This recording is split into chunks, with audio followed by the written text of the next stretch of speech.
I live with myself and my sister. My 3-year-old niece live with me.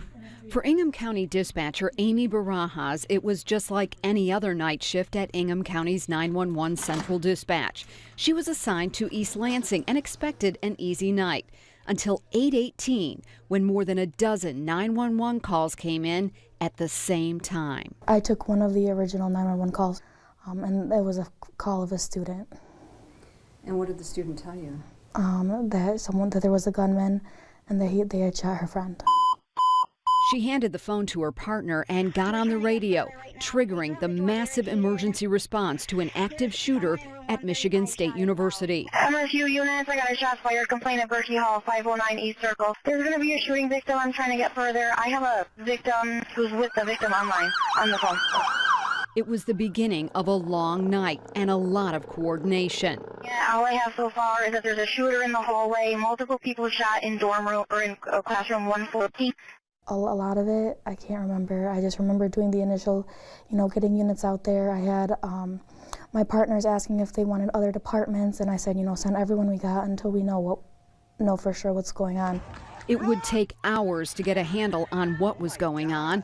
During that time, it was Aimee Barajas' calm voice coordinating the response in a race to get help for the victims and catch the shooter. Towards the Union Building westbound, do we have a description? For these officers out there, they don't know what they're going out to. They don't know what's out there. They didn't know where the gunman was. My voice was a lifeline for them.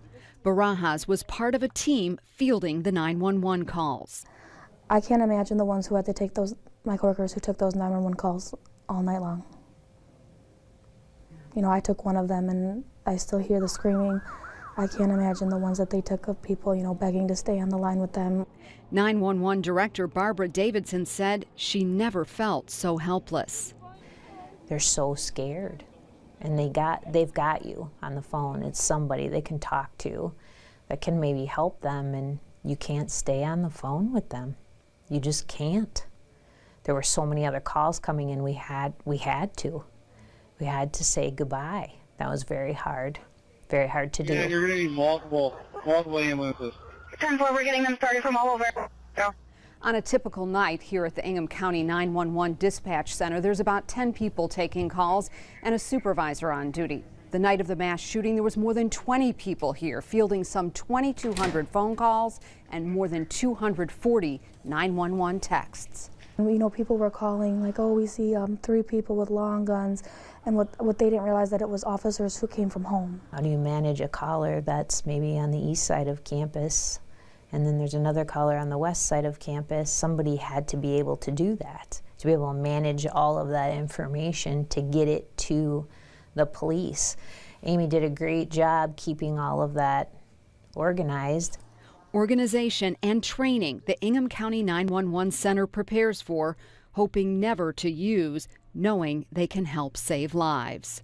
I think just because I was the main dispatcher on it, I've gotten so much attention, but I wouldn't have been able to do that without my coworkers. We worked like a well-oiled machine.